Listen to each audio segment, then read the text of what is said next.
Hello, my friend. The world of magic, filled with legends and ancient tales, is opening its gates once again. Tonight, in the Gryffindor dormitory by the crackling fireplace, I will share another story with my friends. Join us, for the magic is about to come alive. When the wind swept low across the moors and the stars blinked bright above the turrets of Hogwarts School of Witchcraft and Wizardry, a hush seemed to settle upon the ancient stones. It was early October, the kind of crisp, amber-tinted evening where magic stirred just beneath the earth, and secrets seemed close enough to reach out and touch. In a quiet corner of the Hogwarts grounds, beyond the Whomping Willow, beyond the greenhouses steaming in the dusk, past the old stone wall where the grounds faded into wild thickets, there rose a hill. Not a grand hill, nor one terribly steep, but a modest hump draped in purple heather, rarely spoken of and even less often visited. The students called it Heather Hill, though few remembered who had named it. It sat in silence year after year, cloaked in blooms and mystery, with only the occasional owl lighting on its crest. It was to this hill that Calla Bridger wandered one twilight. Calla was not the sort of girl who usually found herself at the center of grand adventures. A fifth-year Hufflepuff with a keen eye for magical herbology and a soft spot for injured creatures, she preferred the quiet corners of the castle and the company of her puffskin, Model. But that term had been strange from the start. The castle's magic had felt itchy, like it was holding its breath. There had been whispers in the paintings, odd flickers in the candlelight, and then the dreams. Strange dreams of dark water, silver doors, and voices calling from under stone. Calla had tried to ignore them. Truly she had. But when she heard the fat friar muttering to himself about the seal beneath the roots of the forgotten hill, her curiosity became too heavy to carry quietly. So here she was, boots damp with dew, standing beneath the heather as stars blinked overhead. Mottle squeaked softly from the crook of her arm. She cast a small Lumos charm, and her wand tip glowed like a firefly. The hill was quiet, the wind hissing gently through the heather, and yet she felt it. A hum beneath her feet. Magic. Older than the stones of the castle. She crouched low, brushing aside a patch of the flowering plant, and there, hidden beneath the tangled stems and roots, she found it. A circle of ancient runes carved into slate. Calla leaned closer, her breath fogging in the sudden chill. The runes shimmered faintly, as if recognizing her presence. A swirl of warmth wrapped around her fingers, and then the earth shifted. There was a soft grinding noise, like stone on stone, and a seam opened in the center of the circle. Slowly, soundlessly, a trapdoor revealed itself where none had been before. Mottle hissed and buried deeper into her cloak. Calla's heart thundered. She should have run. She should have gone straight to Professor Sprout or even Headmistress McGonagall, but something called her downward, something old and desperate, something hidden. With trembling fingers, she opened the trapdoor and peered into the darkness. A staircase wound into the earth, narrow and uneven, carved from the same gray stone as the hilltop. Soft lights, ghostly, flickering, bobbed below like will-o'-the-wisps. She hesitated, then whispered, "Knox," and tucked her wand into her belt. She descended. The air grew colder as she crept downward. The stone walls were damp and smelled of moss and iron.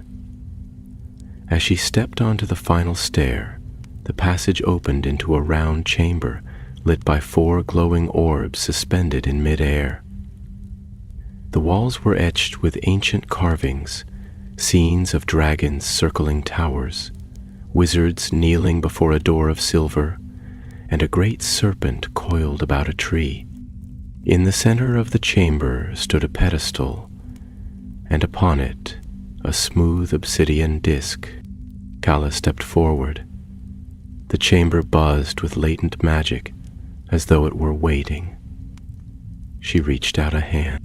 Just as her fingers brushed the surface of the disc, the chamber shuddered, and her vision blurred.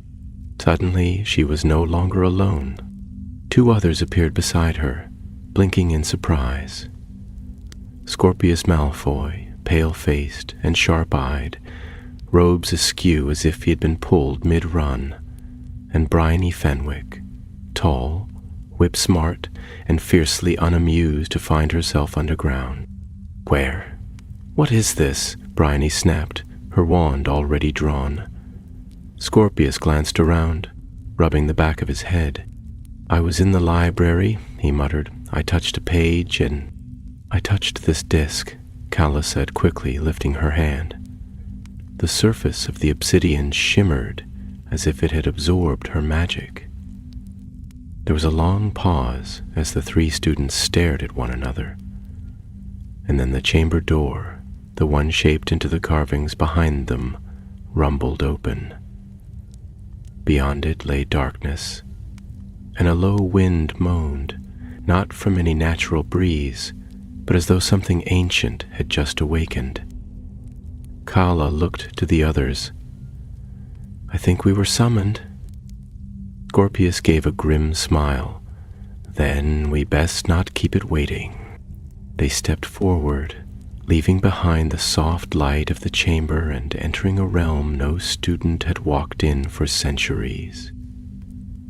As the stone door sealed shut behind them with a sound like falling earth, none of them saw the heather above stir once more, nor did they see the runes shimmer anew, whispering in silence, "It begins again." The passage beyond the obsidian chamber sloped gently downward, hewn from rock as old as the castle's foundations, its air thick with centuries of silence. Kala led the way, her wand tip alight once more. Scorpius followed close behind, eyes darting between the carved walls, while Bryony brought up the rear, muttering the occasional counterspell beneath her breath, just in case the shadows grew too bold. They walked for what felt like half an hour, their footfalls muffled by the thick layer of dust carpeting the floor. Strange symbols lined the corridor, different from the runes atop the hill. Older, less structured, as though they had been scrawled in haste or under duress. The deeper they went, the colder the air grew, until their breath billowed like smoke in the wandlight. "What do you think this place is?" Kala asked, her voice hushed. Scorpius frowned.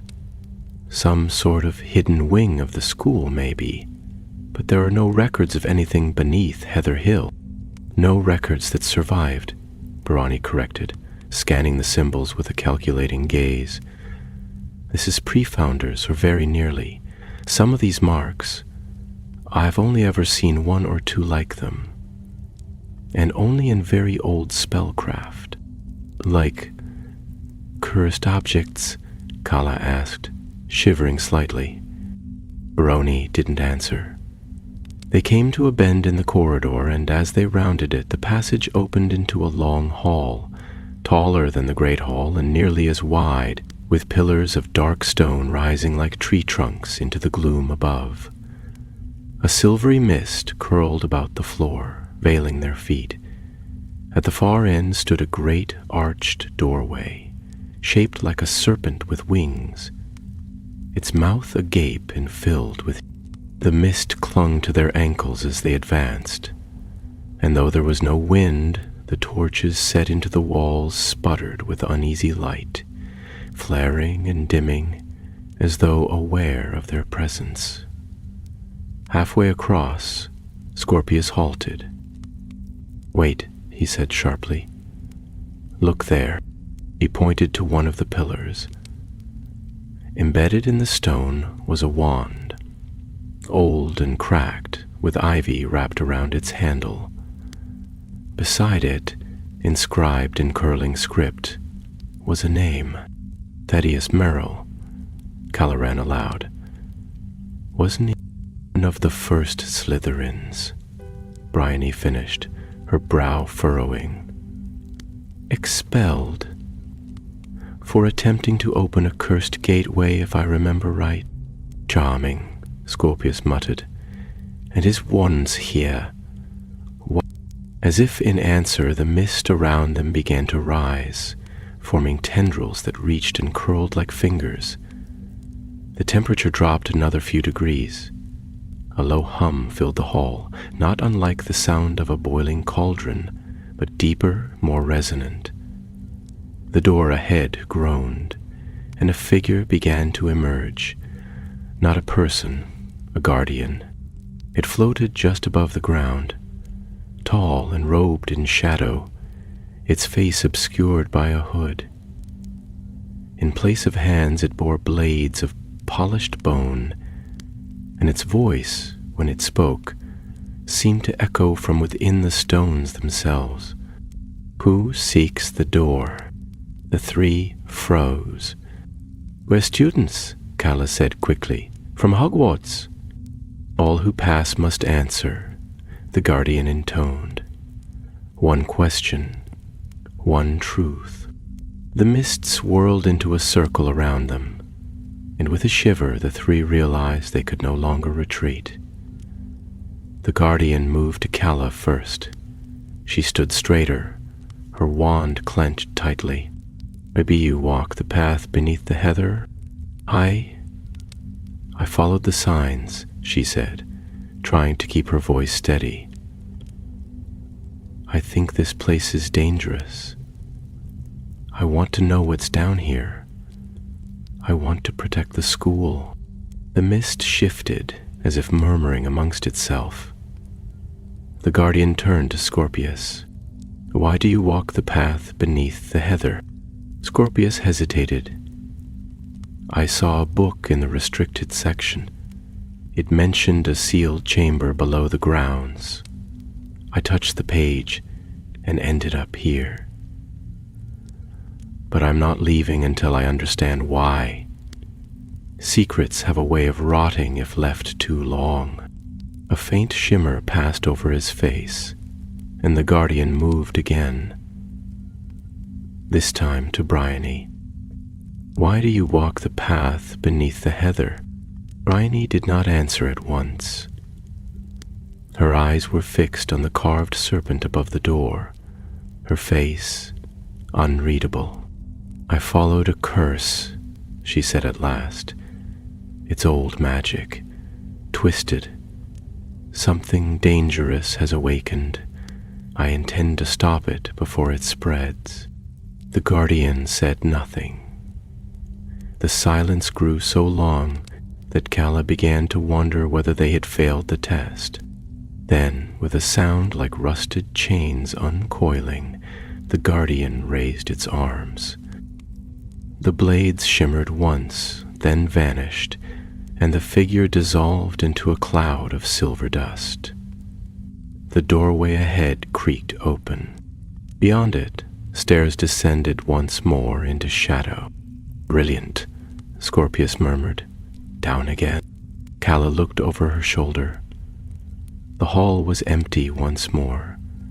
The pillars stood silent, the wand of Thaddeus Merrill still frozen in stone. She turned forward and followed the others. The staircase was narrower than before, the ceiling lower, and the stone now bore streaks of black quartz, pulsing faintly as they passed.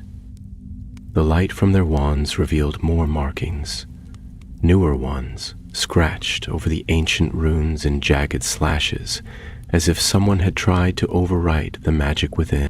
"Someone's been down here," Brioni whispered. "Recently." Scorpius knelt by a marking, fresh, within the last few days. Their pace quickened. The stairs ended at a chamber that pulsed with violet light. In the center stood a tall stone arch, but not like the arch in the Department of Mysteries. It was cracked and laced with glowing threads of silver, and inside it the air shimmered as though water lay just beyond. A portal, alive.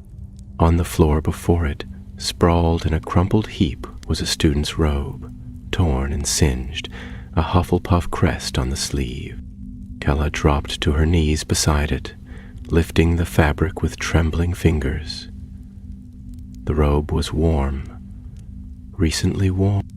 "Someone went through," she breathed, and didn't come back.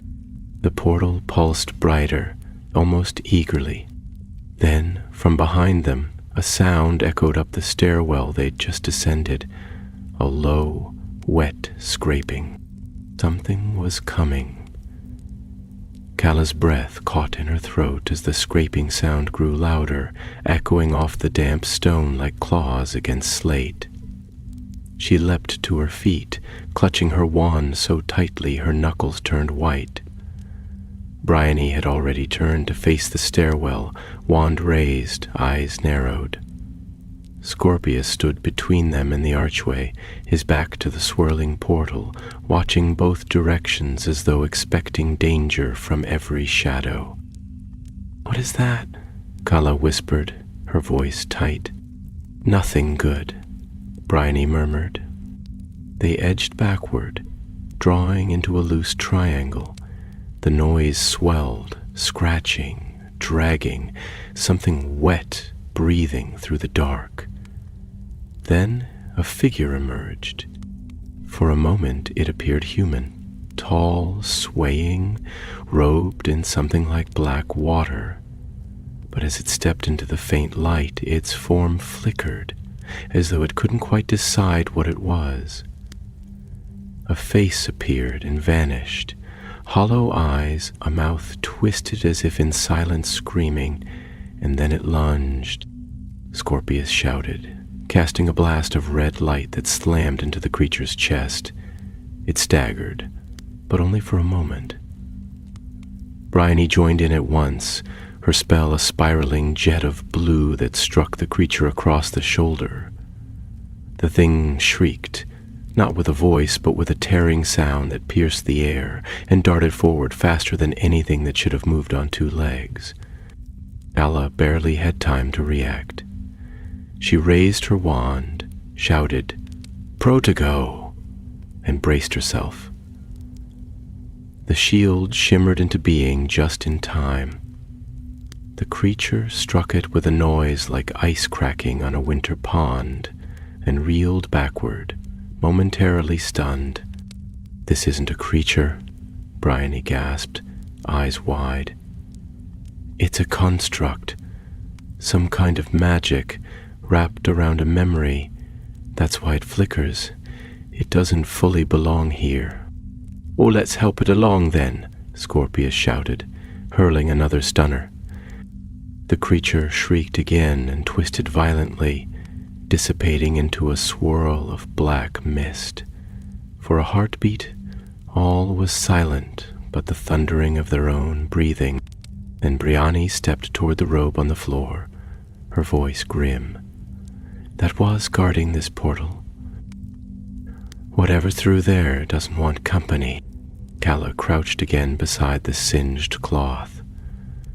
There was no blood, no wand, no sign of the student who had worn it, only the Hufflepuff badge and a single shoe lying near the arch. She stared at the swirling portal, heart thudding. It pulsed like a heartbeat, glowing faintly violet. Something on the other side was drawing them in, beckoning. "We have to go through," she said quietly. Bryony turned sharply. "We don't even know what's in there." "But someone else already crossed," Kala said, "and didn't return. That means they could be trapped, hurt, or worse." She looked up at the others. "I won't leave someone behind." Scorpius looked from her to the portal and back. "You do realize how mad this is?" "I do." There was a long silence. Then he sighed. "Well, I suppose we're already in an ancient buried chamber beneath a cursed hill, so why stop now?"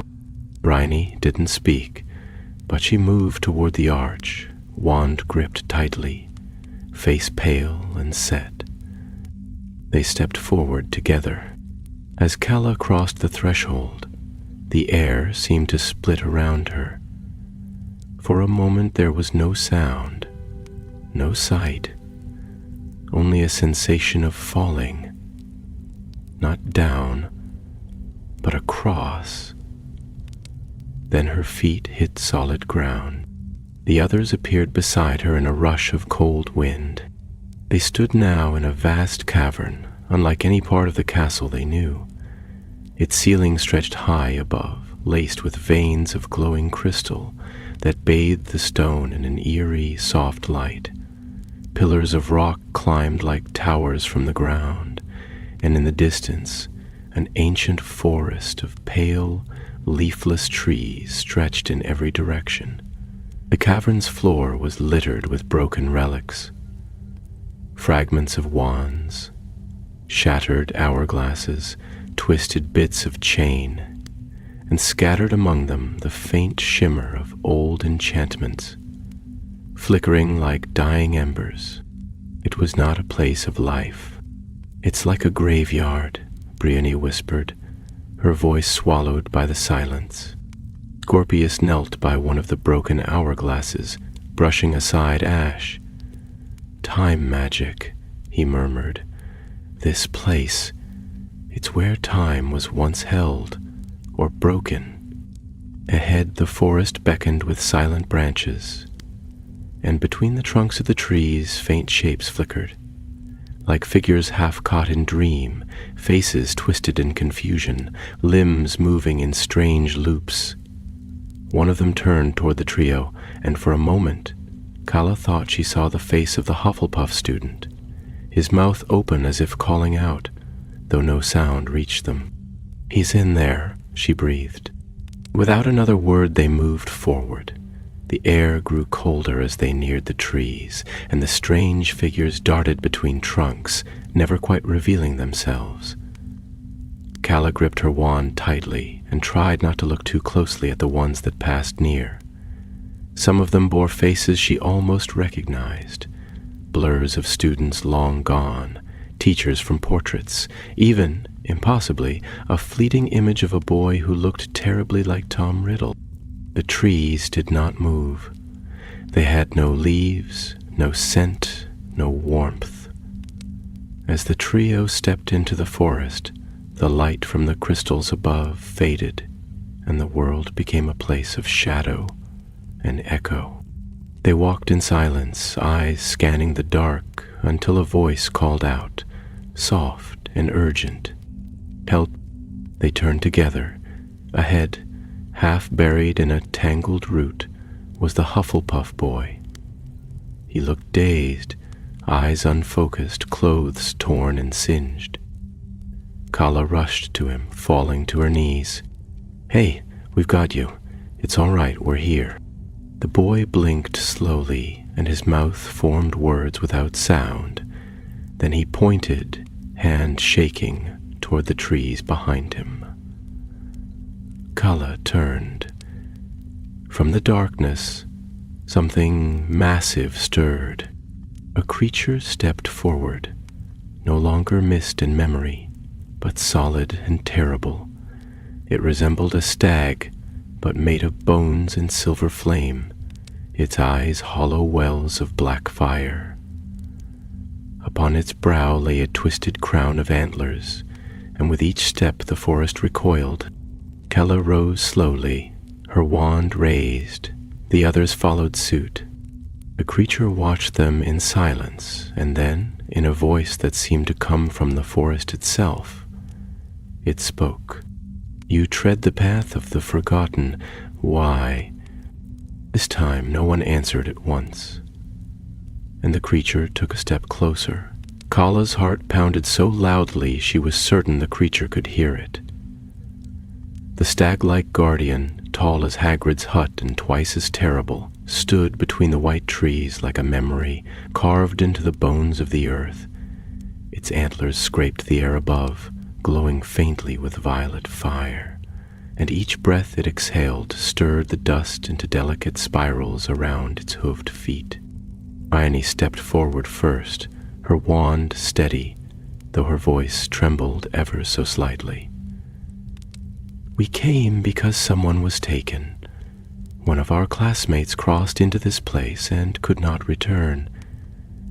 We followed to bring him home." The creature's black-flamed eyes narrowed.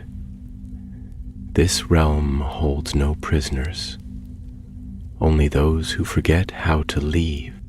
Scorpius raised his eyebrows. "Not especially comforting." Kalla ignored him and knelt once more by the boy, gently helping him to sit up. His eyes darted nervously toward the guardian, but he made no move to flee. She turned toward the creature and lifted her chin. "Then we'll help him remember.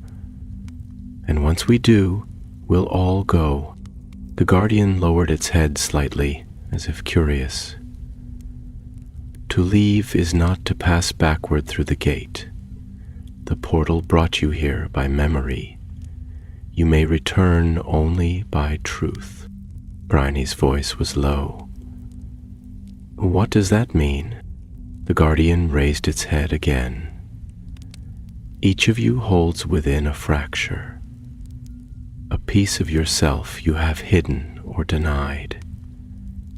If you wish to pass from this forest, you must reveal the truth you fear most and face what it has become."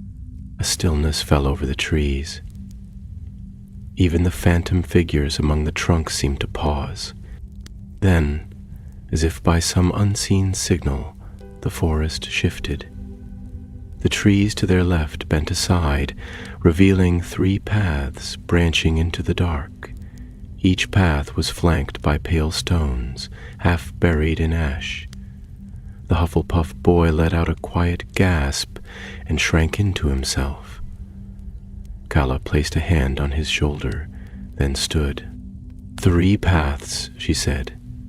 "3 of us." Scorpius grimaced. "Let me guess.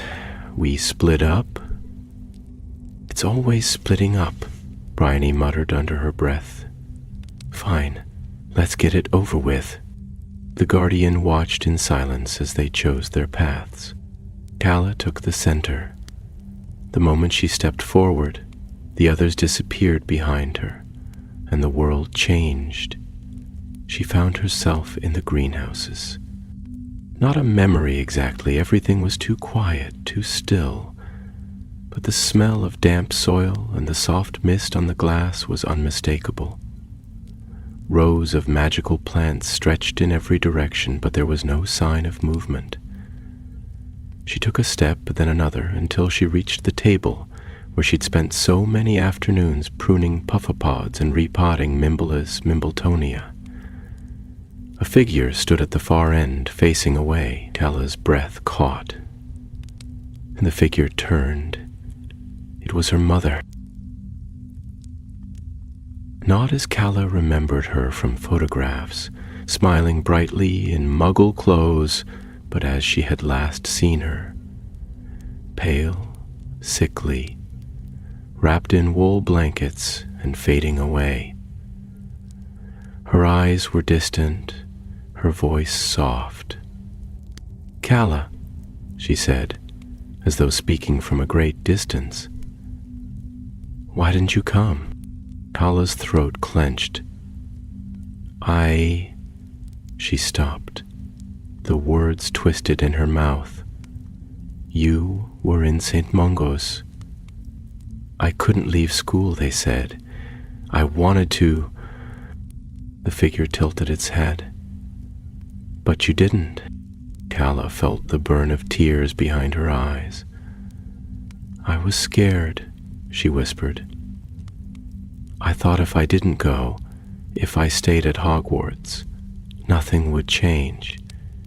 You'd still be there, waiting, still alive. The greenhouse trembled, glass panes shivering in their frames.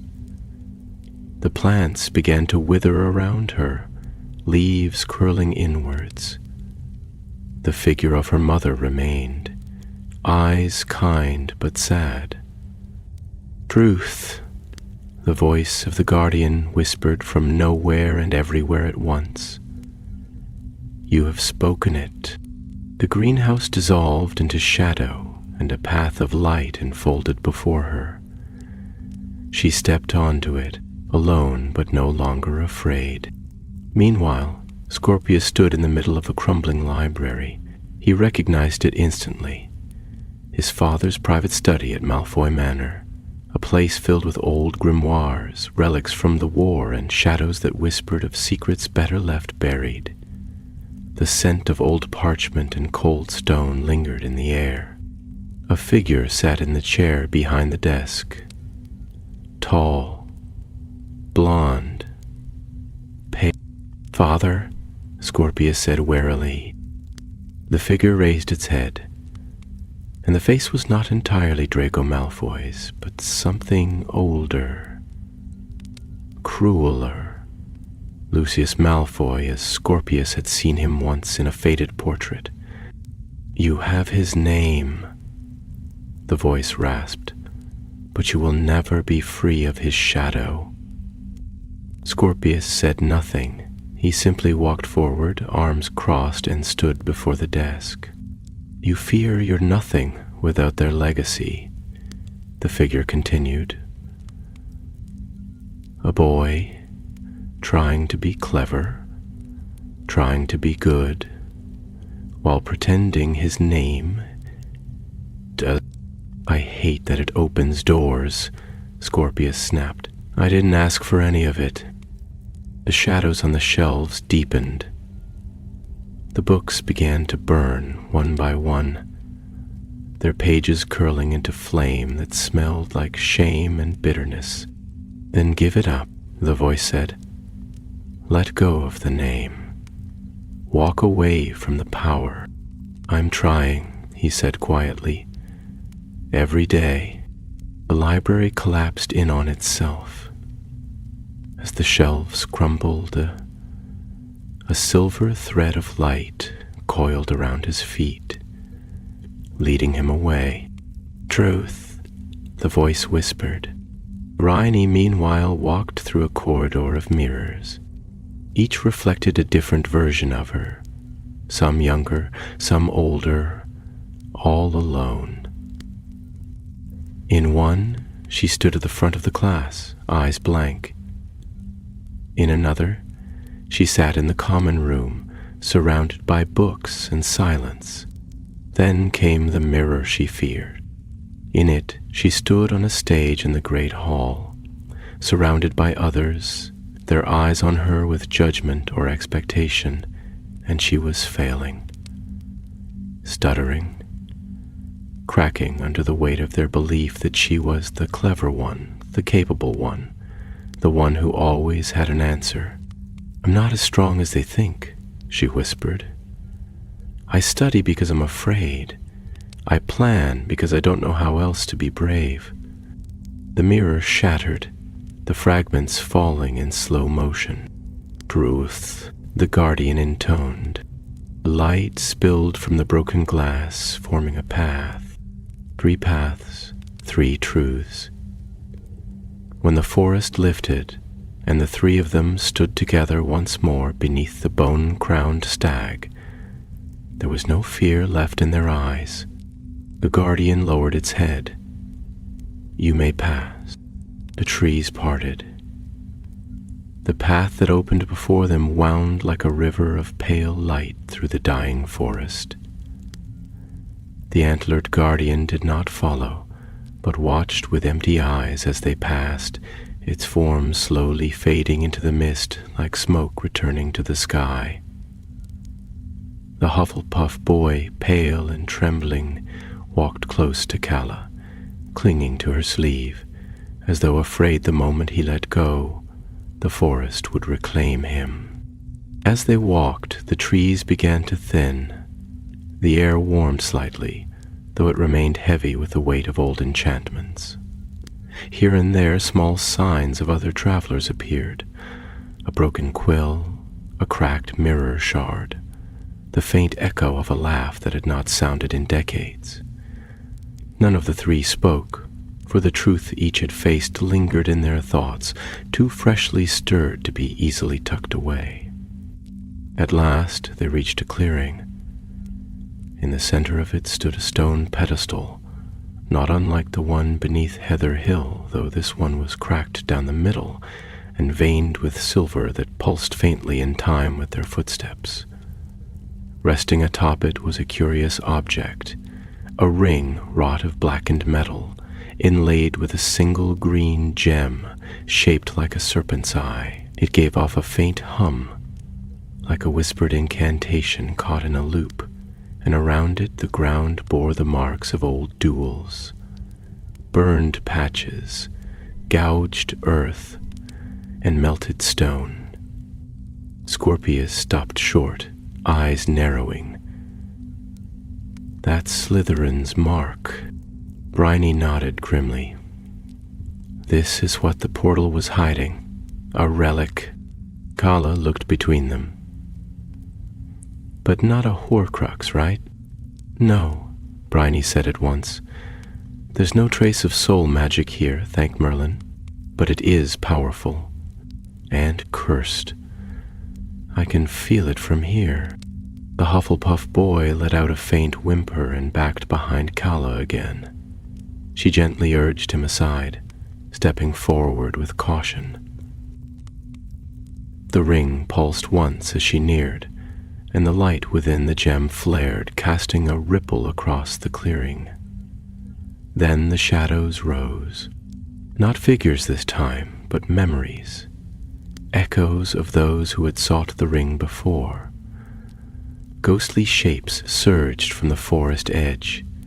A woman in tattered robes clutching a broken wand. A man with serpents for eyes. A boy not much older than themselves screaming as he vanished into smoke.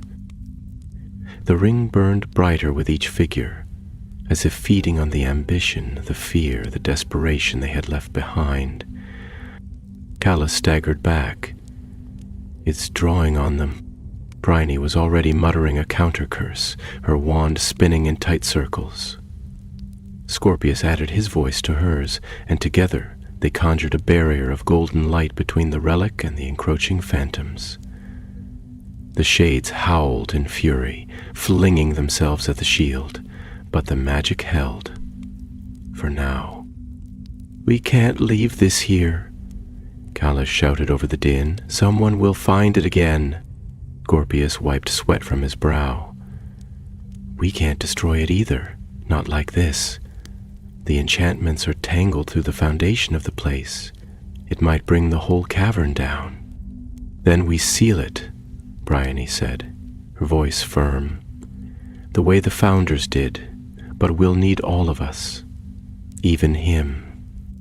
She nodded toward the boy, who flinched as their eyes turned to him. "I don't know any spells like that," he stammered. "I'm not good at charms or anything big." "You don't have to be," Calla said gently. "Magic this old, it works best with intention, strength of will.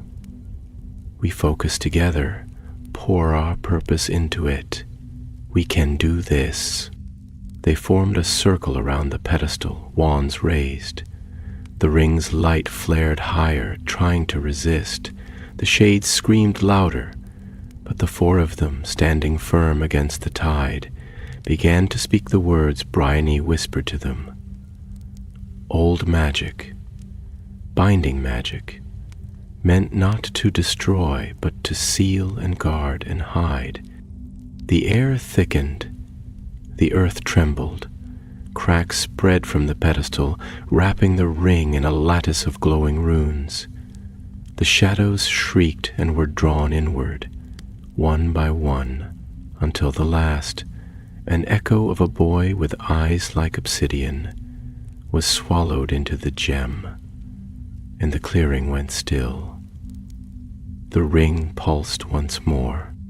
Then, with a flash like lightning without thunder, it vanished, drawn deep into the earth, sealed beneath a circle of etched stone.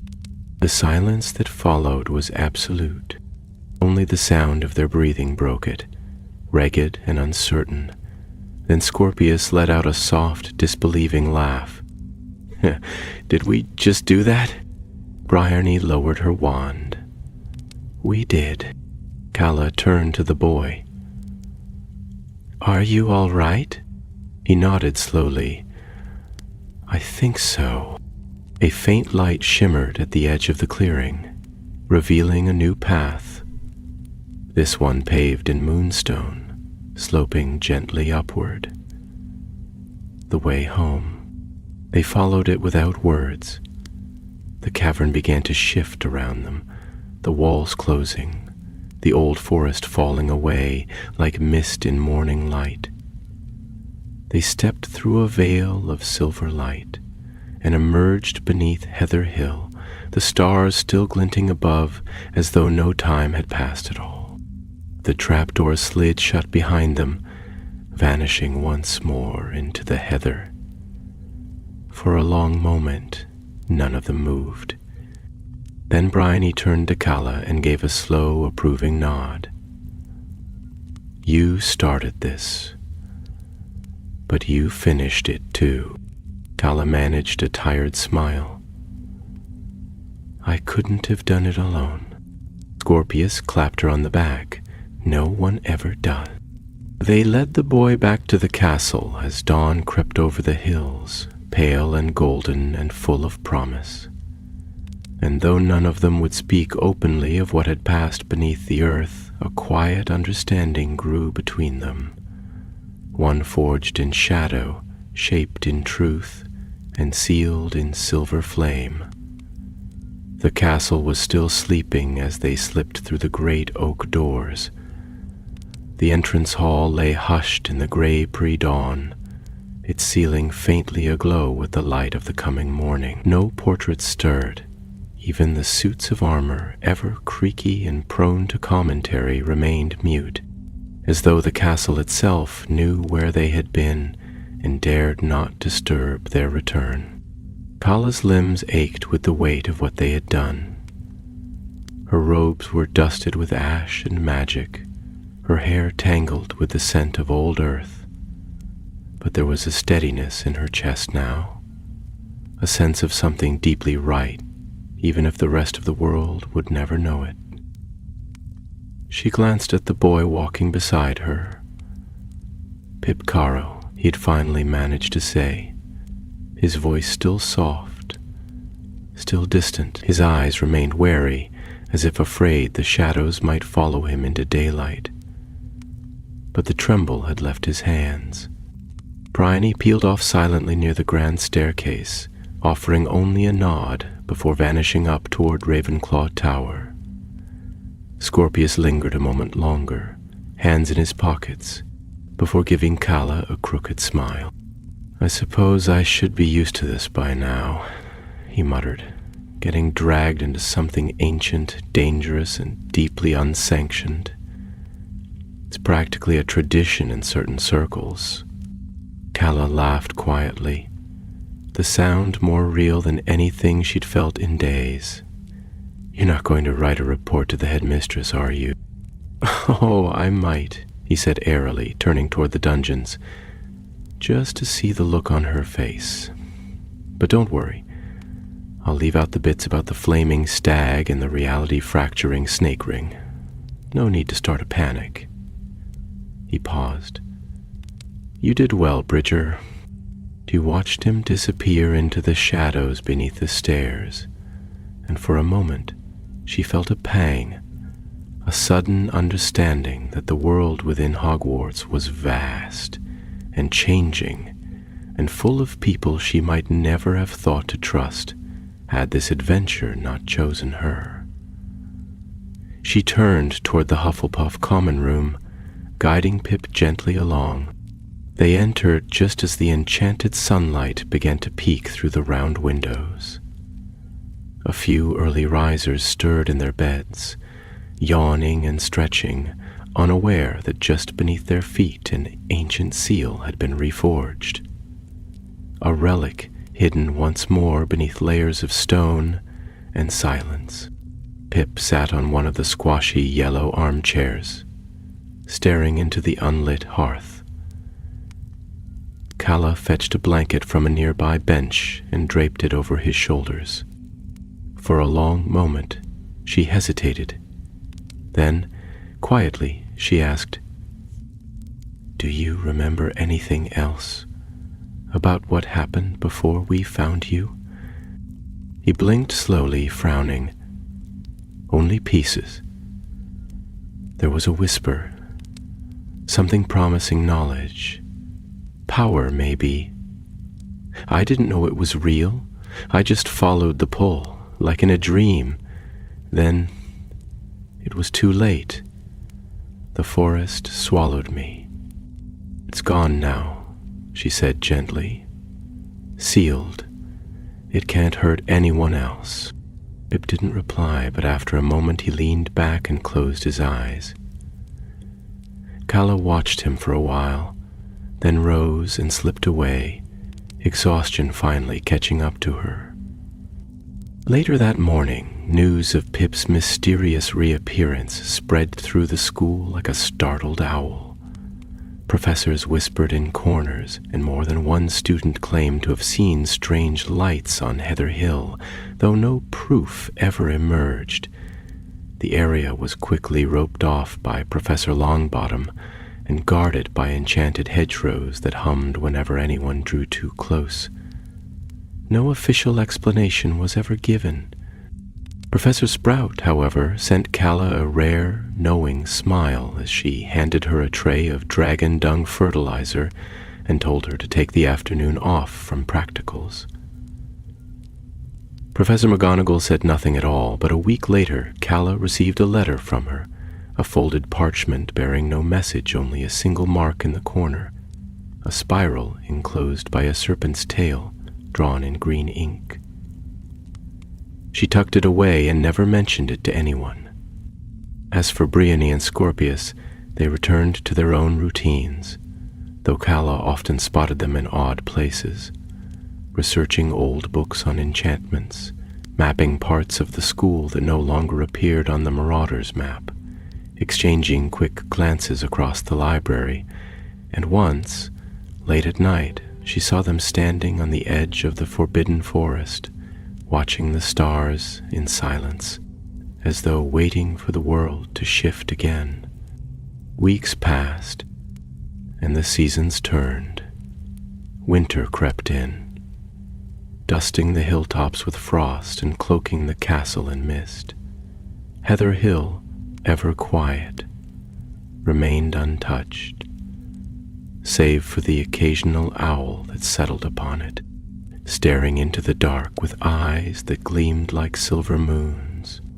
And beneath the hill, deep in the earth, the ring dreamed. It did not think as humans did. It remembered. It remembered the boy who had worn it once. Slytherin's scion, wild with ambition and fear. It remembered the broken wizard who had tried to harness its power during the Age of Shadows, and the girl who had nearly died unsealing it. It remembered the seal, the light, the binding, and it waited. But above, in the living world, life at Hogwarts moved on. The clocks ticked, the staircases shifted, and students laughed in sunlit halls. And Calla Bridger, once just a quiet Hufflepuff with a fondness for magical plants, walked a little taller now. She still wandered the greenhouses with Model curled in her pocket, still helped first years find their way to charms, still studied in the corners of the library when the day turned cold. But when the wind howled down from the moors and the heather whispered in its sleep, she sometimes paused and listened. And in those moments she did not feel small. She felt ready. Christmas at Hogwarts arrived with a flurry of snow that clung to the ancient towers like icing on a wedding cake. The lake froze over in glimmering sheets of silver, and enchanted lanterns hung from the trees, casting warm, flickering light across the grounds. Most students welcomed the cheer with eager hearts, bustling about the halls in wool scarves and jingling charms. But for Calla Bridger, the season brought with it a restlessness she couldn't quite name. The dreams had returned. They came not as nightmares, but as quiet intrusions.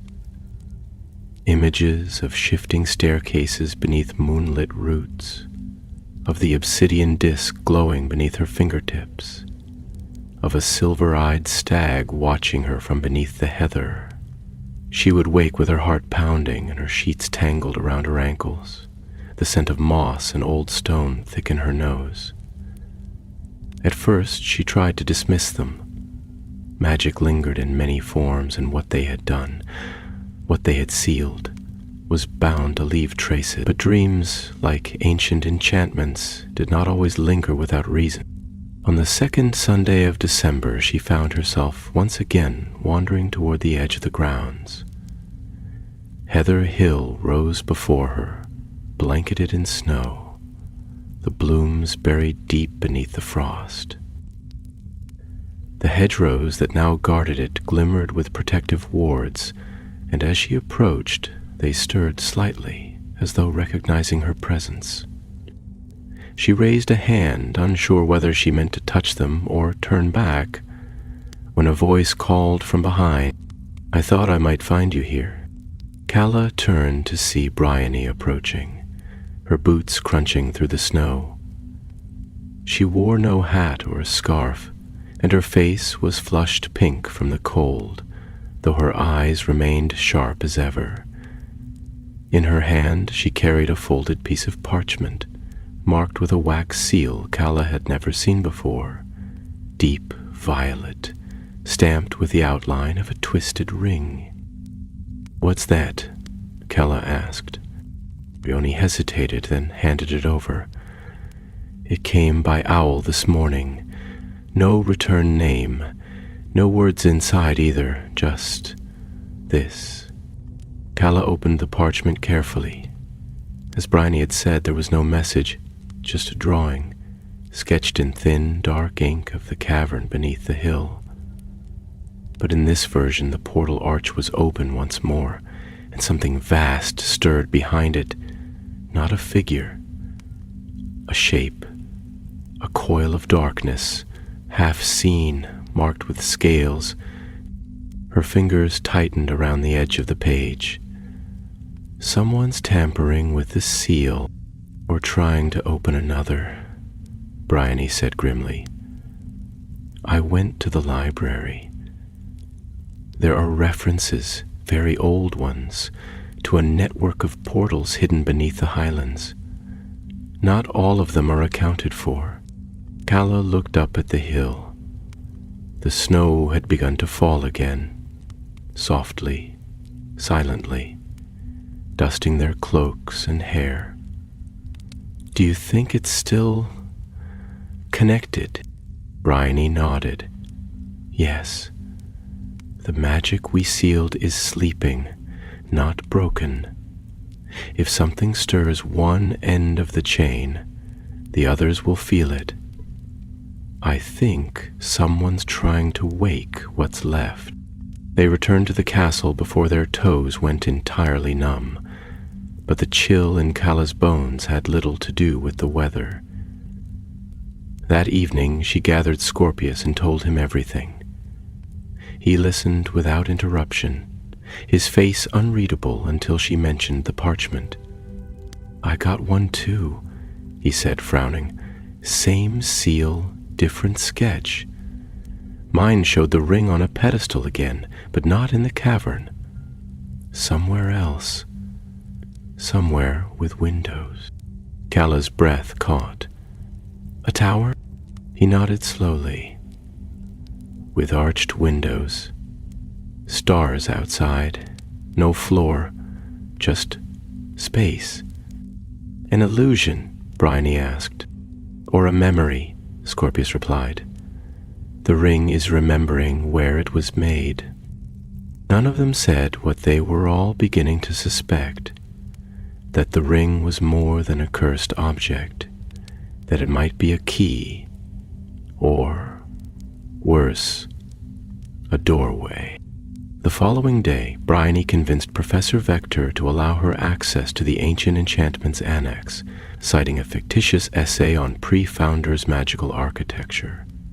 Scorpius charmed his way into the restricted section yet again, using what Calla suspected was a borrowed prefect's badge and a grin that could open vault doors. And Calla, for her part, went to the greenhouses and asked Professor Sprout if she had ever heard of plants that reacted to magical frequency shifts. To her surprise, Sprout merely gave her a long, appraising look and said, "You've been quiet lately, and when a Hufflepuff goes quiet, the castle usually gets louder. Be careful, Calla." It was the closest she had come to a warning. That night, long after curfew, the three of them gathered in a disused corridor behind the Transfiguration classroom. Bryony had charmed the air to muffle sound, and Scorpius had conjured a flickering orb of fire that cast long shadows along the stone walls. "There's a pattern," Bryony said without preamble, "not just in the dreams or the drawings, in the magic itself. We're dealing with an enchantment that predates Hogwarts, maybe even the Founders." Scorpius leaned forward. "So someone buried the ring, sealed it in that chamber, and built the school above it? Maybe not to hide it," Calla said slowly, the pieces beginning to align in her mind. "Maybe to guard it." Bryony nodded. "Or to contain it. If the ring is a key and the portals are connected, then they may be keeping something out, or in." A silence settled over them. The orb of fire flickered low. Finally, Scorpius sighed. "All right. What's our next move?" Hermione unfolded another parchment, one she had not yet shown them. "There's a second hill, in the northern glen beyond the village. The old maps call it Hollow Rise." "And let me guess," Calla said, already knowing the answer. "It's covered in heather, too." Bryony smiled faintly. "Aye. And if the ring's memory is to be trusted, that's where it began." The snow fell thick and silent outside the windows of Hogwarts. The stars turned overhead, ancient and watchful. And far beneath the ground, in the deep places where old magic slumbered, something stirred. The path to Hollow Rise was not one laid out on any student's map. It lay north of Hogsmeade, past the twisted line of the railway tracks, through thickets where the snow settled in hushes and hollows, and on beyond where even centaurs gave the land wary glances. The trio left Hogwarts just after dawn under the pretense of helping Professor Kettleburn inspect traces of a missing hippogriff, a favor Scorpius had procured with a forged signature and an expertly crafted tale involving frost imprints and disturbed thistle nests. If Kettleburn suspected anything amiss, he gave no sign, only waved them off with a warning to mind the wind and not to feed anything that resembled a rock. It was nearing midday when they crested the last ridge and beheld Hollow Rise in full. It was a strange hill, round and broad, without a tree upon it, but blanketed in thick violet heather, even in the dead of winter. The plants moved as if alive, nodding faintly in the breeze, though no wind stirred. There were no birds, no tracks, no sound but the crunch of snow beneath their boots. A circle of stones, 6 in number, surrounded the hill's crown, each half buried in earth and covered with faded runes. "This is older than the other one," Bryony murmured, running her fingers along a stone's edge. "Far older. The symbols are primitive, not even formal runes. Look here. See the way they curve? This one's not meant to contain. It's meant to summon." Kala glanced at her sharply. Summon what? Bryony did not answer. They climbed to the center of the hill where the heather grew thickest, and there, just beneath the surface, they uncovered it. Another trap door, nearly identical to the one beneath Heather Hill, only the sigils etched into it were different. Instead of serpents or rings, it bore a star, a 5-pointed mark surrounded by spirals, all pressed into blackened iron. When Scorpius reached out to touch it, the mark pulsed with a soft green light and hissed beneath his fingertips. "That's welcoming," he muttered, shaking his hand. "Do we open it?" Kala asked, her voice hushed. "We don't know what's down there." "We didn't know the first time either," Bryony said. "But we're not the first ones to come. Someone else opened it, that much is clear. If we leave it now, someone else will try again. And next time, they might succeed." Together they cleared the rest of the snow and heather away.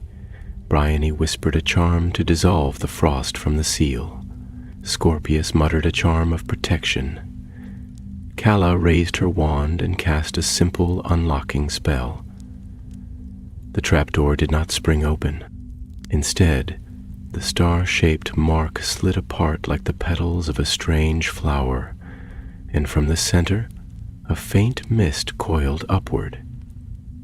The trapdoor melted, not crumbled or vanished, but melted into nothing, revealing a shaft beneath, a tunnel of stone descending into green light.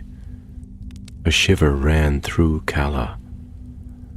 "That light, it's the same shade as the gem in the ring."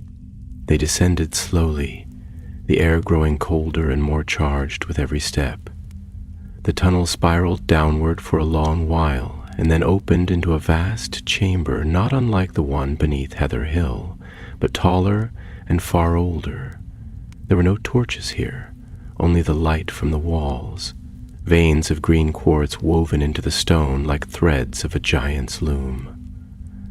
In the center of the chamber was a basin filled with still water, surrounded by 6 stone plinths, each topped with an artifact. One held a curved dagger with a snake's hilt. Another bore a cracked hourglass filled with starlight. The third cradled a book wrapped in chains. The fourth held a piece of parchment bearing a name that changed every few seconds. The fifth displayed a crown wrought of woven heather, its thorns glistening, and the 6th was empty. "I don't like this," Scorpius said. "It's too clean, too arranged." "This is a ritual site," Bryony said, voice low. "These are anchors. Someone was trying to open something." Kala stepped cautiously toward the basin. The water was perfectly clear, but as she leaned over, it began to ripple. An image formed, like a memory rising to the surface. She saw the Hogwarts lake frozen over, the castle in the distance, faint and hazy. Then the water turned black and a face appeared, not a person's but a mask, silver and eyeless, staring back at her. She staggered away. "There's something in the lake." Scorpius turned to her. "What do you mean?" "In the vision, The lake. It's not just water anymore. Something's beneath it. Something watching. Bryony moved to the 6th plinth, her brow creasing. The final relic is missing. That's what they're searching for. Calla's breath quickened. Do you think it's the ring? Brimney nodded slowly. Yes, or something like it.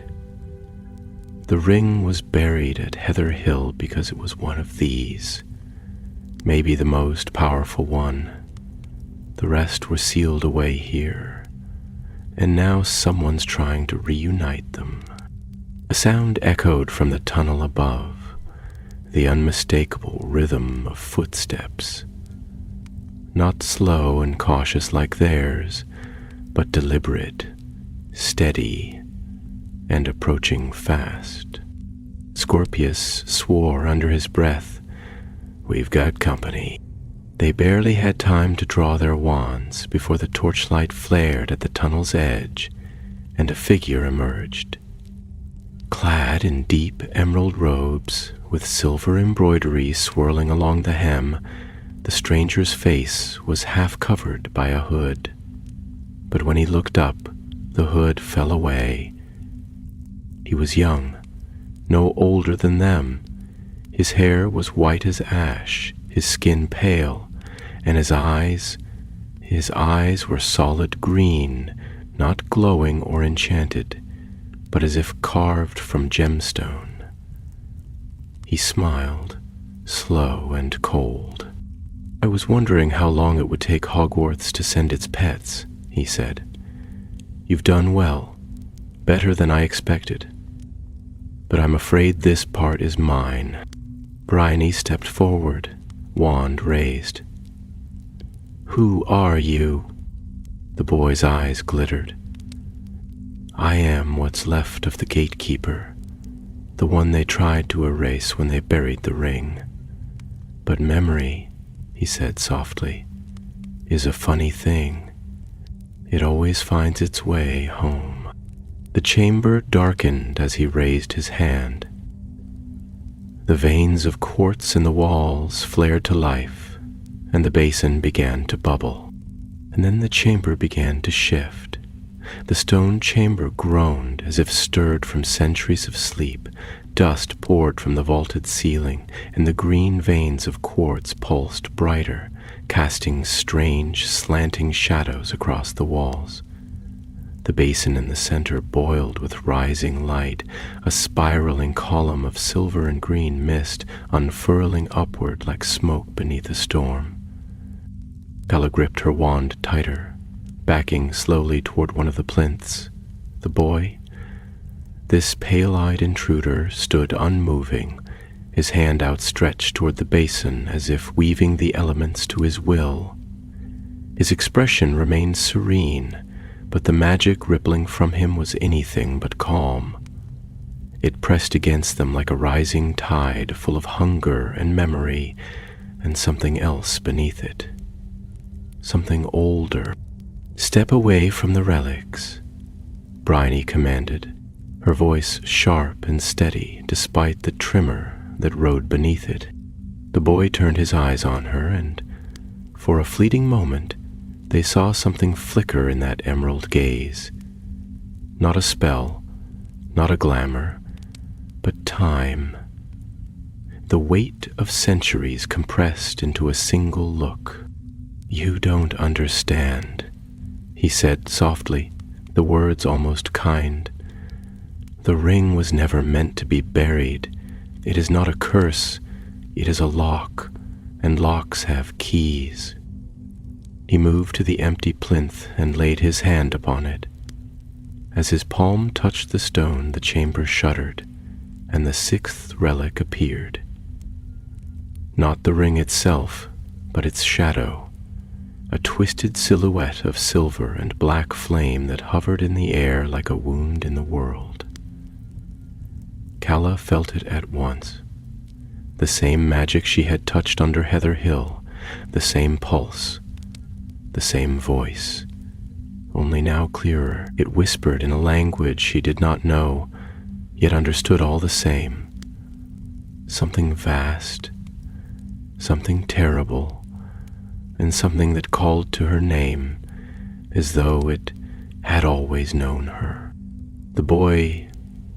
no, not a boy, not really, spoke again.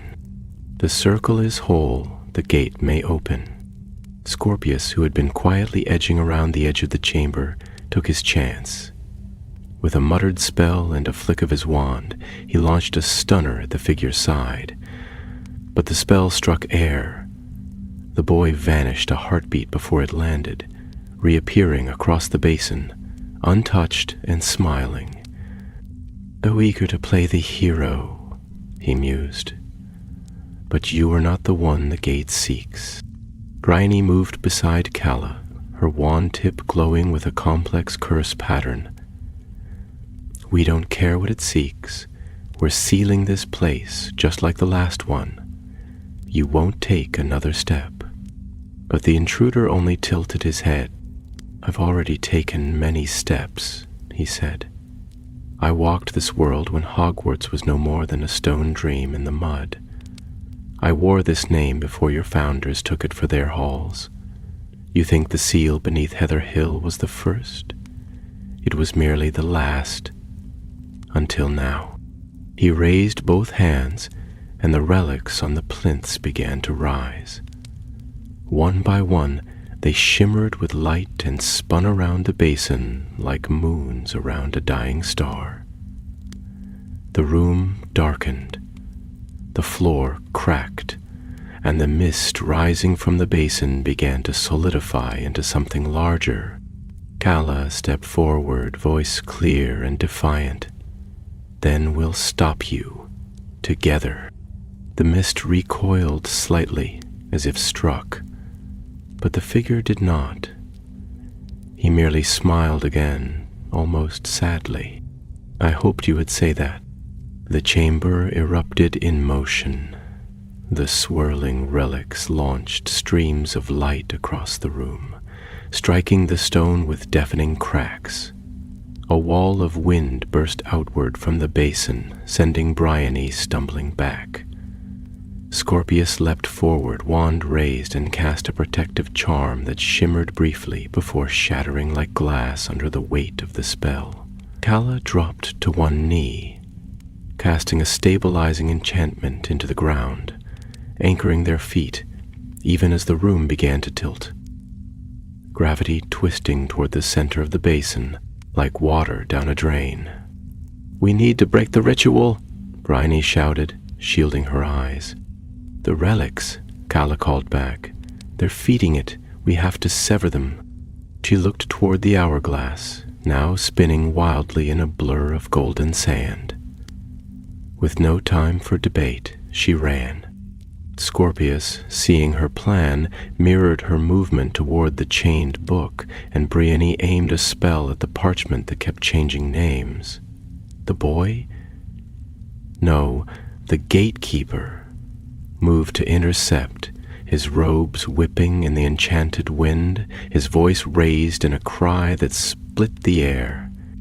Ignis Memoriae. A blast of green flame burst from his palm, striking the plinth nearest to Calla. She ducked as the relic above it, the curved dagger, was flung into the air. She reached out and caught it by the hilt. The moment her fingers closed around it, the visions struck. 1,000 memories surged through her mind. Battles fought in shadow, oaths sworn over fire, names lost and reclaimed. She saw the face of the boy before he became what he was, laughing under starlight beside a tower made of trees. She saw the moment he placed the ring upon the plinth, sealing not a door but a prison. Then she saw herself, standing in a forest of ash, holding the dagger and facing something that wore her name. She gasped, staggering back. The dagger flared with silver light and shattered. The basin screamed. Scorpius managed to hurl the chained book into the mist, where it dissolved like paper in fire. Bryony cast a complex, unraveling hex at the parchment, and the names stopped shifting. It burned into ash. One by one, the relics faded, and the spell began to collapse. The gatekeeper cried out, not in anger, but in pain. His body flickered, losing shape. He reached toward the basin, but it was too late. The ritual was broken. The mist collapsed inward, and the relics vanished. The chamber fell silent. Only the faint hum of dying magic remained. Calla stood at the edge of the basin, heart racing, breath clouding in the cold. The boy was gone. Whether destroyed or retreated, she could not tell. But his words lingered, as did the weight of what they had seen. Bryony leaned against a plinth, panting.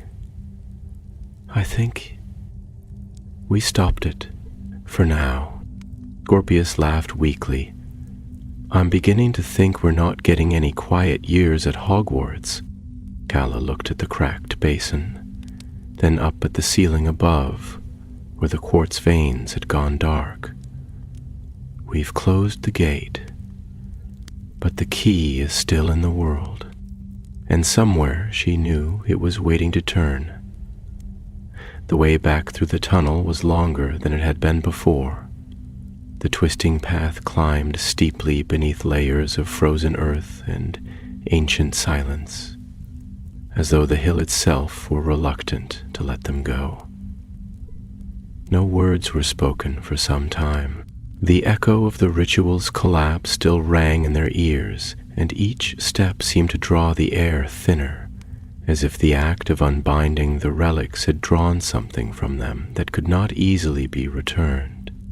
When at last they emerged into the waning light of the afternoon, Hollow Rise looked unchanged, quiet beneath its blanket of heather and snow. Yet all three of them knew the stillness was false. The presence that had stirred in the deep had not been banished, only stalled. The seal might have held, but the one called the gatekeeper remained unaccounted for. They returned to the castle in silence, slipping through secret paths known only to those who truly watched the movement of staircases. Bryony said nothing as they reached the Ravenclaw Tower, but her hand lingered for a moment on Calla's arm before she turned away. Scorpius disappeared toward the dungeons, whistling tunelessly through his teeth, though the weariness in his shoulders betrayed the attempt at levity. Only Calla paused at the foot of the stair, uncertain for the first time not of what had happened, but of what came next. That night, the dreams came again, but this time they bore no images of ancient halls or silver-eyed watchers.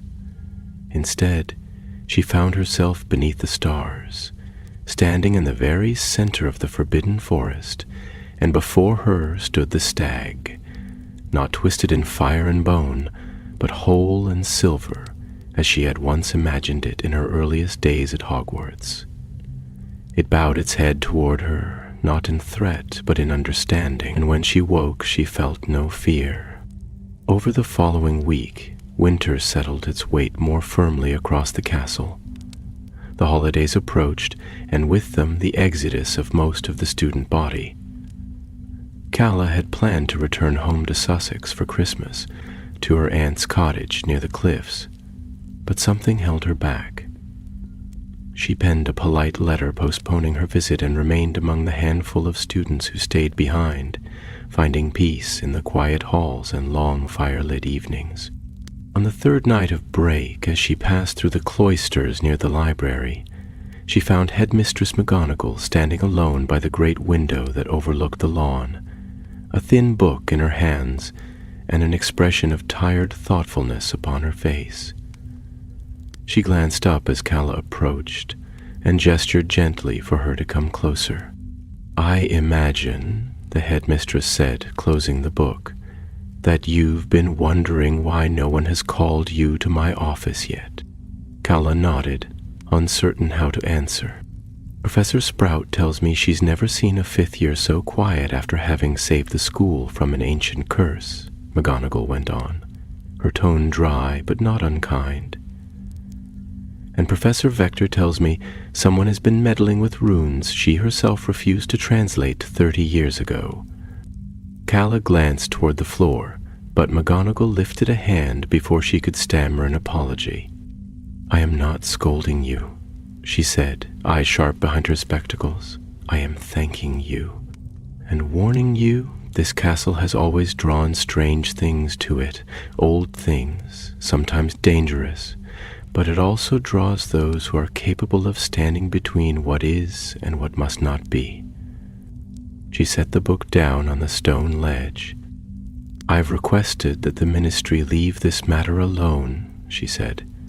"They would only interfere, and I do not believe it is their battle to fight. Not yet." "Do you think it's over?" Calla asked, her voice barely above a whisper. "No," McGonagall said simply, "but neither was it ever meant to be. Hogwarts remembers, and it guards its own." Later that night, Calla found herself once more beneath the greenhouses, where the glass steamed softly under the weight of the snow. She placed her palm against the earth at the hill's edge and felt, faintly, the pulse of something deep below. Not a threat, not a cry, but a warning wrapped in silence.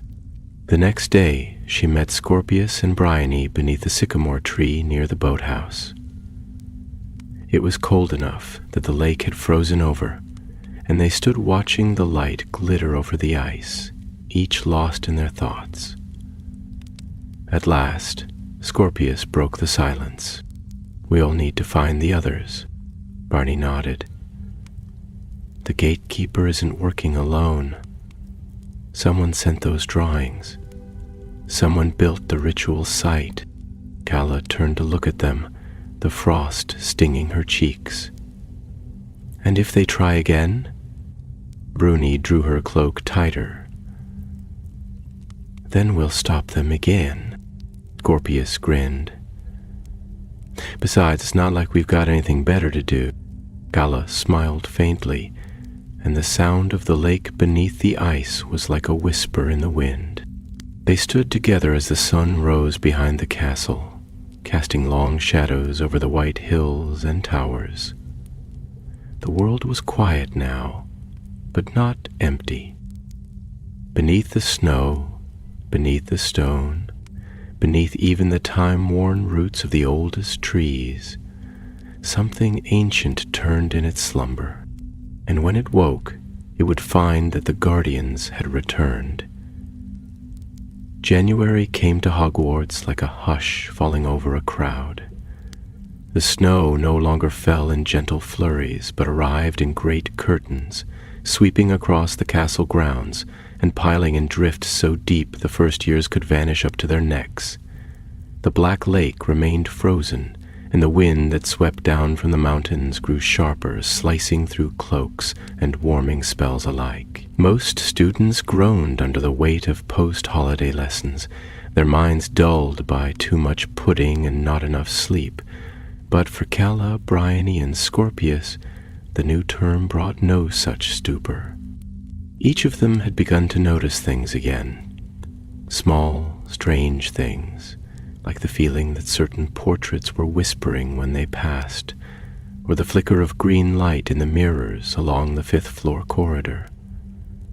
Once, Calla saw a shadow move beneath the water jug in herbology, and swore she heard the faint hiss of Parseltongue. Another time, Bryony caught a second reflection of herself lingering in a window even after she had walked away, and Scorpius, ever the skeptic, admitted to waking one night with a rune burned faintly into the frost on his bedroom window, one he could not decipher, though it pulsed with the same light as the ring. But what unsettled them most was not what they saw. It was what they felt. The castle was listening. Not in the ordinary way, as all students eventually came to understand, the sentience of the stairs, the peculiar moods of the room of requirement, but in a new way, deeper and colder, as though a part of the stone had been awakened that even the founders had not fully understood. There were places now where their footsteps echoed too long, and others where sound vanished entirely, as if the air itself had grown wary of noise. It was during one of these strange silences, deep within the north wing of the castle, that they found the door. It stood at the end of a disused corridor, hidden behind a tapestry of goblin rebellions, covered in dust and charm-fading spells. But the moment they passed it, all three of them stopped. The door wasn't special in appearance, just old oak with a blackened brass knob, but it thrummed beneath the air like a harp string plucked without touch. "Someone's cast a memory ward," Bryony murmured, her wand tracing the edges of the frame. "Not to keep people out, but to make them forget it exists." Scorpius frowned. "So why can we see it?" "Because we've already touched the magic it's guarding," Callus said softly. "We've been inside its memory. It can't hide from us now." They opened the door together. Inside was a circular room, narrow and domed, with no windows and no furniture save for a single pedestal at the center. The walls were covered in carvings, not written words, but images etched into the stone with precision and care. They depicted scenes from the founding of the school, but not the stories passed down in books. These were raw, ancient, and unfamiliar. One showed the four founders standing over a well of silver light, each holding a relic.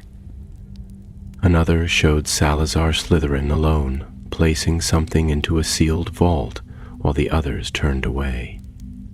And another, the final carving, showed a circle of 6 towers surrounding a ring of fire, with a 7th figure standing outside the flames, hand raised in warning. "What is this place?" Scorpius breathed. Bryony knelt beside the pedestal.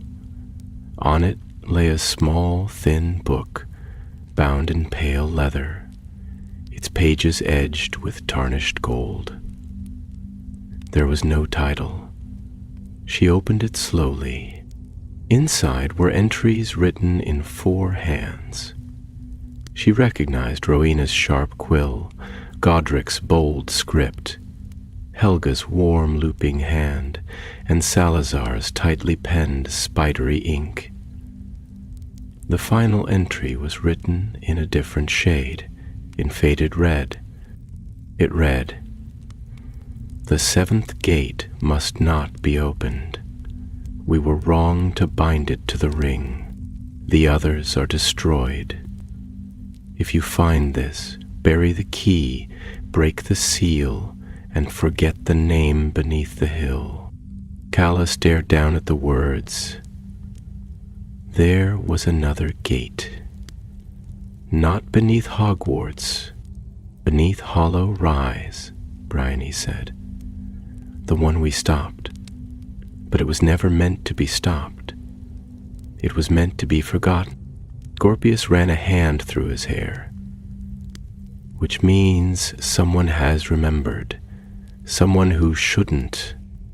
They left the chamber in silence and sealed the door behind them. None of them spoke as they returned to their dormitories, but all of them knew what the next step must be. That night, Calla dreamed again. She stood not in the forest or the caverns, but on the astronomy tower, beneath a sky swept clean by winter stars. Across from her stood the gatekeeper, his form clearer now, his eyes no longer glowing but deep and dark, like twin pools of memory. He said nothing at first, only watched her, until the wind began to howl. "You opened the circle," he said at last, "but the key still calls." "I don't want it," Calla said. "No one does." "It wants you," he replied, "because you turned away." The wind rose higher. The stars above them flickered like candle flames. In the dream, Calla felt a weight around her neck and looked down to see the ring hanging there, the gem no longer green but silver and cracked. She woke with a gasp, hand clutching at her throat, but there was nothing there. The ring had not returned, but its memory had. And memories, as she was beginning to understand, were as dangerous as spells. February wrapped Hogwarts in cold and mystery. The snow had turned hard and dry, crunching underfoot like brittle parchment, and the wind that rattled the stained glass windows carried with it whispers that made even the portraits fall silent. By now, the trio had abandoned all pretense that the events beneath Hollow Rise were behind them. The castle pulsed with old magic, and the signs of awakening spread like cracks through a frozen pond. Too fine to shatter the surface, yet widening with every step they took. It was Bryony who found the 7th mark. She'd been searching for patterns among the stars, tracing constellations on old celestial maps in the astronomy archives, when she noticed an oddity. A cluster of minor stars, almost always overlooked, formed a perfect ring when plotted together on a chart created by Rowena Ravenclaw herself. In the margins, faded and barely legible, was a note written in Latin.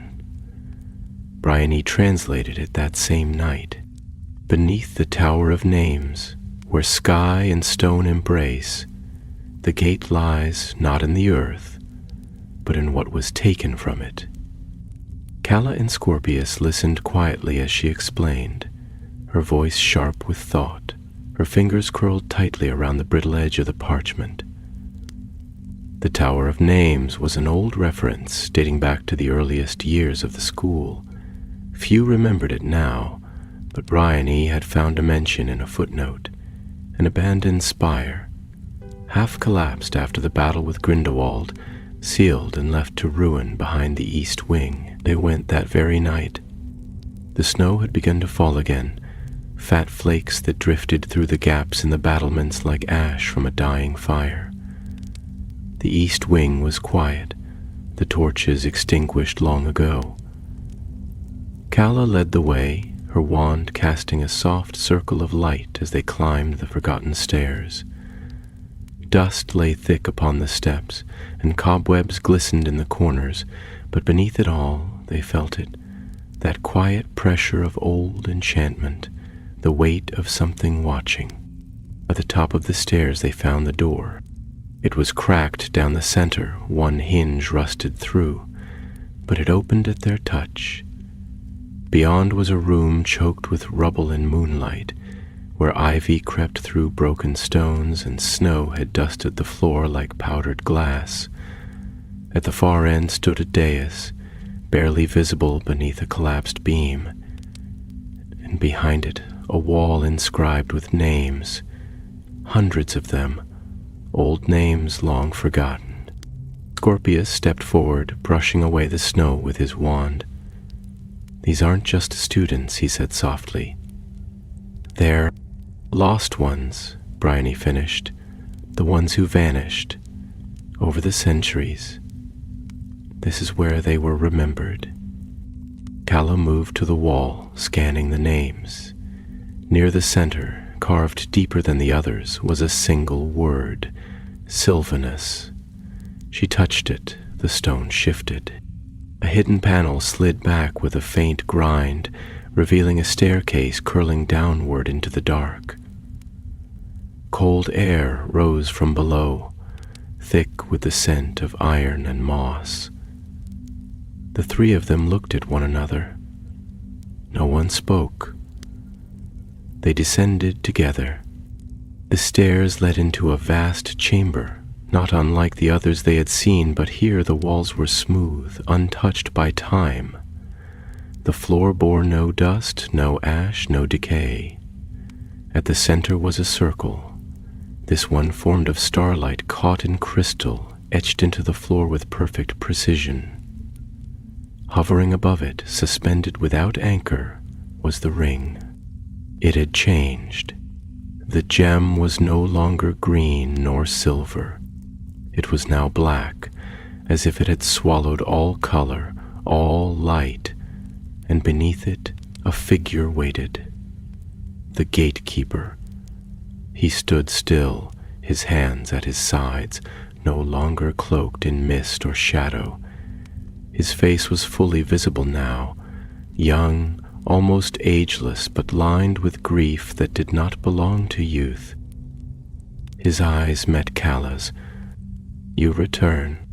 Her voice was steady, though her heart beat wildly. "I didn't come for you. I came to end this." He nodded once. "I know." Scorpius moved beside her, wand raised. "This ends with the ring destroyed. No more gates, no more memory traps." But the gatekeeper shook his head. "You cannot destroy it, not without becoming it. The ring is made of what was taken, a memory so powerful it could not be forgotten, only bound, and each of you has carried a part of it." Aini narrowed her eyes. "Then why summon us? Why send the dreams, the visions?" "Because I needed you to remember," the gatekeeper said. "The founders bound the ring with sacrifice, but the seal frayed. Only those who remembered could remake the binding, only those who faced truth." He turned to Calla. "You have walked every path, touched every gate. The final choice is yours." The ring pulsed once, as though hearing him. Calla stepped forward, every part of her resisting the pull of the dark gem, the gravity of what it meant. She could feel the ring's thoughts now, not thoughts as she knew them, but a tide of longing. It did not want freedom. It wanted to be known, and she understood. It was not evil, not cursed.